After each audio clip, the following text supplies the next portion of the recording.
Jacques, maybe start with just your thinking behind the squad. It looks like a squad that's going to try and run the ball quite a bit.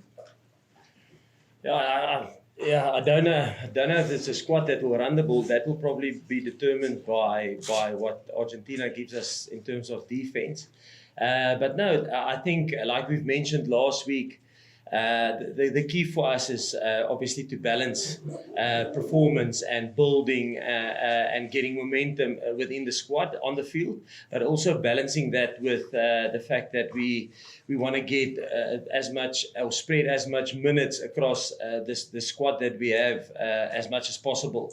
The key thing for us is to try and balance that between getting performance out of the team and winning matches, but also spreading the load between the players. Your back three there, some people might say you're going with two very short wingers, and that the aerial game is going to be quite important there. What's your thoughts on that? Yeah, no, listen, I think probably one of the big things that we spoke about in our review was our kicking game against New Zealand, and obviously we were found a little bit short, which was probably out of character for us in terms of the contestable kicking game that New Zealand launched on us. And funny enough, that is I would say one of the strengths of Argentina. They've got a very good contestable kicking game. So it's almost a double-edged sword. It's something we want to fix from New Zealand, but also something that we will have to fix playing against Argentina, because it's one of their strengths. Just lastly for me, just on your halfback combination and Grant starting as well, just your thoughts on that. Has he played himself obviously into that spot? And then just about the rest of the scrum of Jaden and Virgil with their situation. Yeah, I think firstly let's start with the other scrum-halves. I think we're fortunate, that we have 5 really quality scrum-halves. And I think somebody asked me also during the week about Grant, and I think Grant, obviously the 2 games that he came off the bench, it's not only that, it's last year when he didn't get opportunity, where he was probably number 4, number 5 in the pecking order, because the other guys were all fit and they got game time and they got a break. How he trained, how he performed for his franchise. So it's not only, listen, how did Grant do during the last 2 test matches that he came off the bench. It is what he did since he's been in the mix with us, and that probably, and he's always been a guy that gave it his all, and he probably deserves the opportunity. And through things that happened to other scrum-halves, he got the opportunity now, and he's definitely putting up his hand there. Grant, just from your side, before we start with how is that to just get in the spot? It's an awesome opportunity. First of all, I think, like Coach Jacques has said now, I had to wait my turn, and finally I can go out there on Saturday and hopefully nail my role and help the team get a result. That's the most important thing.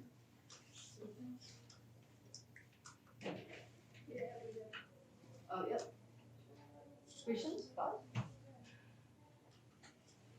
Coach, just on the Luca situation, you've swapped them around again, but is there a growing sense that perhaps you're going to have to, for the World Cup, with that in mind, that you're going to have to settle on one as you're starting Luca, and that is going to be the person who takes the team forward in that position?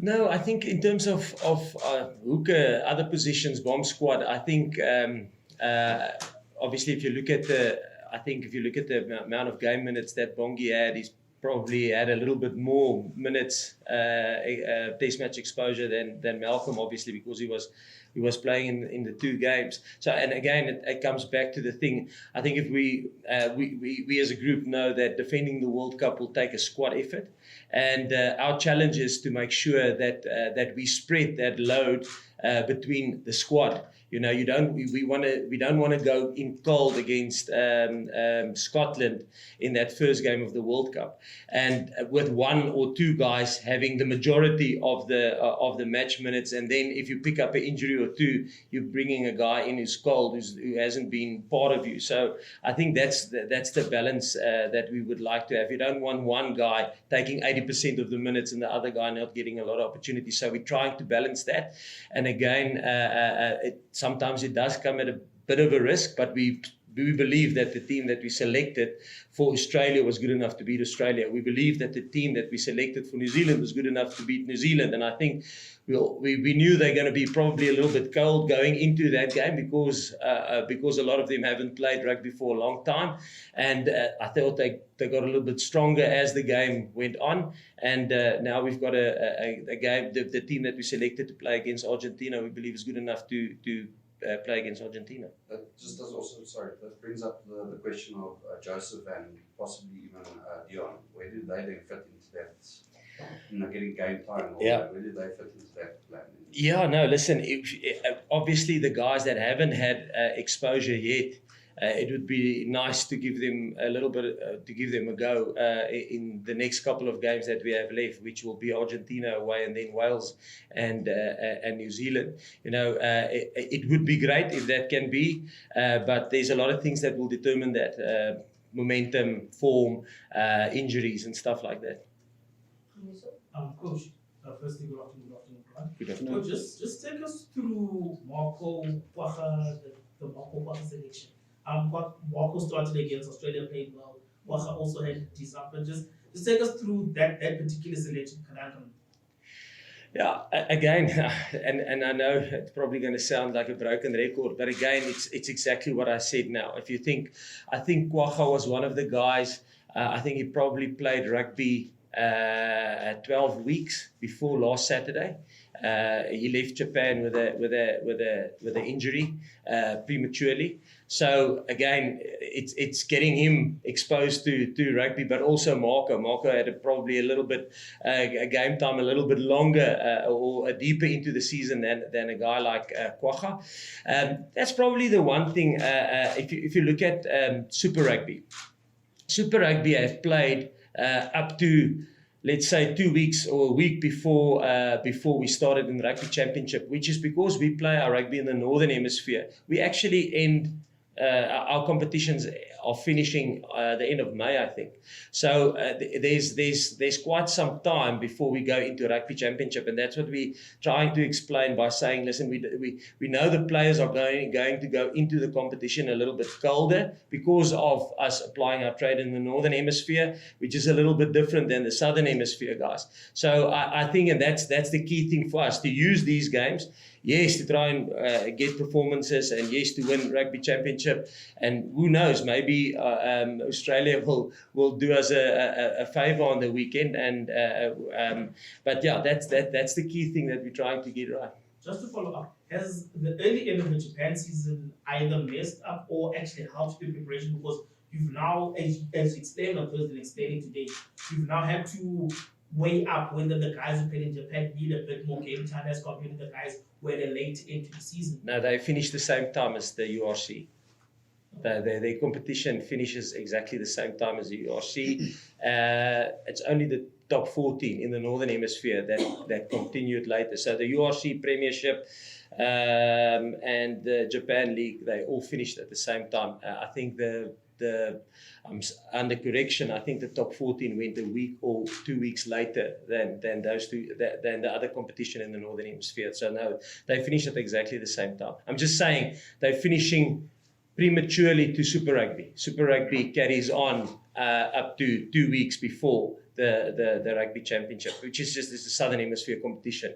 And we're playing in the Northern Hemisphere competition.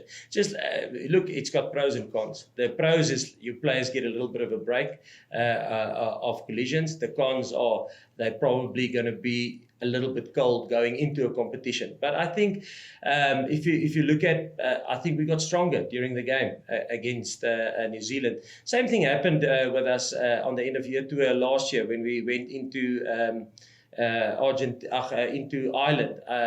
They played European rugby the weekend before, where a lot of our guys haven't been played any rugby since after Rugby Championship. So it's just where we are, and I'm not saying it's a bad thing. There's pros and cons to it, but just to give you a bit of a backdrop. Fine. Jacques, one of the interesting themes to have emerged in these past few weeks is that you were quite emphatic before the Australian game that you said Dwayne can actually fulfill both roles. You know, you guys are comfortable. You know that you can be a starter who can play 80, you can come on as an impact. So I'm not saying that you necessarily feel vindicated because you obviously had faith in him, but just how chuffed are you with how he's been basically answering every question essentially that's been asked of them in the past 3 weeks on the field? Dwayne specifically. No, listen, Dwayne. I asked them on Friday. I think I asked them the players. I think I've been working with Dwayne since 2006, and I think Kanan is 4 years old then. So, so we come a long way, as with some of the other players. So yeah, I'm happy for him, and that's the Dwayne I know, and I've learned to know over from 2006 to now. And just a quick follow up. I know it's a difficult and controversial question, but is he another example again that the broader rugby fraternity is still inclined to be a bit too biased against older guys, and that they tend to write them off a bit quicker than they really should? Yes, I don't think I'm not clearly not from your side. Yeah. No, I don't know. I don't know if I don't know. In the Northern Hemisphere, there's players that will play up to 40, and older.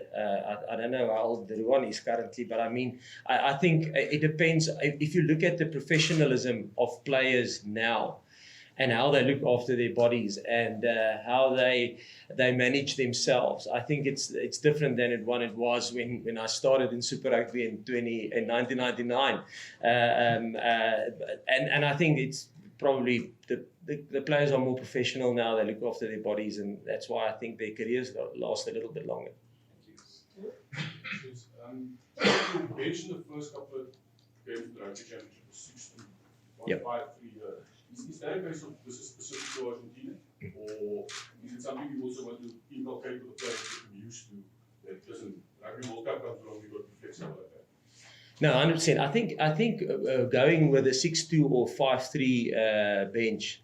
There's a lot of things that we discuss before team selection, and you're 100% right. The opposition plays a big role in terms of what we think we're going to get from them, and also in terms of what our plans are.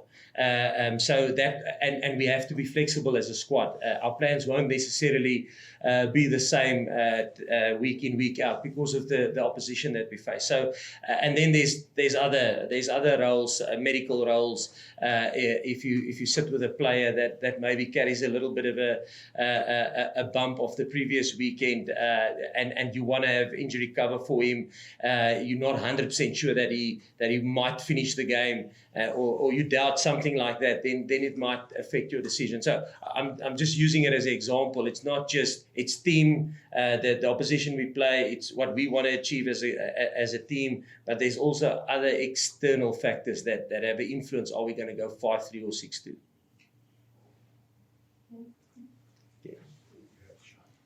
Congratulations, Grant, on your first start. Thank you so much. You've obviously made a big impact as a guy coming off the bench when the game was opened up a bit. Your pace and your eye for the gap. How has it gone this week, though, in terms of preparation for actually starting a game? I mean, there's obviously more game management issues that come into it. Obviously, kicking game, that sort of thing. I think it's been awesome. We had our kicking game session yesterday, so I think going forward we still have a couple more sessions left. But like I said, it's been awesome. I think the biggest thing for us or for myself is to nail my role. Like I said before, I just need to nail my role on Saturday and make sure that the team goes forward.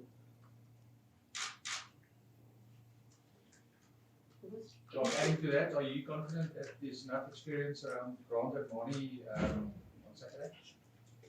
Yeah, I think if you look at it, that's probably one of the strengths of our squad. I mean, there's strengths and weaknesses, but one of the strengths I would say is probably if you look at the team, if you look at the pack, there's some good experience there.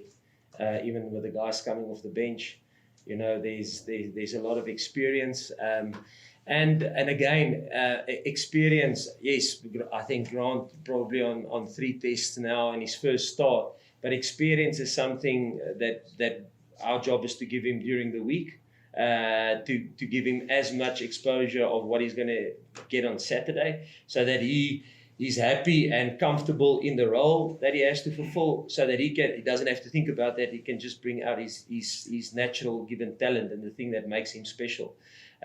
Yes, there's a role that he has to fulfill, but there's also something that Grant brings to the table that makes him special. That's a Grant Williams thing. And so nail your role, experience what you're going to get on Saturday from the opposition and from your teammates, and then bring out your thing that you bring to the game. Sorry, Grant, just to go back to you. I'm not sure how long ago it was, but it was maybe 2 or 3 years ago, where I think you were just playing club rugby. So, can you just reflect on what's actually been quite an incredible journey, especially over the last couple of years? Yeah, I've played club rugby after school, 2014. So I ended up at College Rovers in Durban. I think perseverance will probably be the biggest thing that I'll say that's installed in me. And it got me to this point, and I'm extremely grateful. So yeah. Hi, Coach. Just looking at your, I'm sure you obviously had a lot of thought process to go through the centre clearing, especially. I saw that Jacques Nienaber is in play. Yes. Was talking about how he wants to get his run in this weekend, just so he's worked into the World Cup. But someone like under 18 season, for example, had a good game against Australia. Are you then perhaps saying that you're satisfied with where he is and what you've seen, and now you just your thought process just giving other guys a chance to ensure that everybody gets equal game time? Yeah, that's the big thing. And the thing is about Jesse, I don't know how many people know, but he actually, unfortunately, in Japan, he got suspended. So he wasn't up for selection for the first couple of games. So obviously, we had to wait for his suspension to be lifted before we could consider him for selection. And between Andre and Damien D'Alenda, I think, it's just managing the game time with the two. Andre have had a go with Marnie before, and Damien will have a go with Marnie now. So just getting combinations, different combinations, and spreading, like I've mentioned now, spreading trying to spread the game load amongst the squad. Because I think, if you think about it, we probably 39 fit players here currently in this group. And if you think the World Cup squad is going to be 33, so there's actually only 6 guys that's operating here that will not go to the World Cup. So the guys who's here, and as we know, if you think back in 2019, within the first game, there was 2 injuries. So of that 6 guys that's currently training here, that's fit, that let's say won't make the World Cup squad, probably 2 of them, a third, is going to go to the World Cup in anyway. So it is important for us to make sure that we get everybody, if it's possible, and that's in a plastic perfect world. If it's possible, you would like to get everybody experience in game minutes as much as you can. On a lighter note, Coach, sorry, Zina. Banyana lost their first World Cup match against Sweden. You guys know a thing or two about losing the first World Cup match. What sort of advice or encouragement or message would you like to send to the girls ahead of their second match, which coincidentally happened to be against Japan? I mean, Argentina. Yes. Listen, I think they had a sterling performance. I mean, they lost at the end. You know, so it was a very competitive game. And the thing is just to focus on the. I would say when we lost against New Zealand, you create your own reality in terms of where you are, and just to stay focused and steadfast on your plan at hand, what you had drawn up before, and just to stay steadfast on that. Last English question, Ross. Jacques, how many players are you planning on sending to Argentina next week? And while you say you're trying to spread the load across the squad, are you also now looking at trying to sort of get the core together and giving them as much game time as they can going into the World Cup, or do you think you may make quite a large amount of changes for next week's game? Yeah, next week, I think for us traveling there, we'll definitely won't take all 40. I mean, it's just you'll fly there with a jet lag, and then you'll spend 3 or 4 days there, and then 2-3 days training, play a test match on Saturday, and then fly back.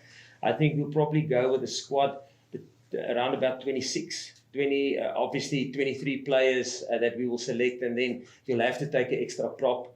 You'll have to take an extra hooker, because if somebody gets ill or get an injury, the test match can't happen if you don't have backups for them. And then we'll probably take an extra back. But I don't want to limit it to 26. You know, there might be injuries and injury concerns, so we might be 27 or 28. You know, but it won't be 35 guys going. So yes, that's the plan for going to Argentina, and hopefully we can build good momentum in this test match, and then it would be nice to give guys that haven't had a lot of time yet or haven't had a game yet. It would be nice to give them a go against Argentina in Argentina, which will be a very tough game as well. Okay, cool guys. We can switch back to English if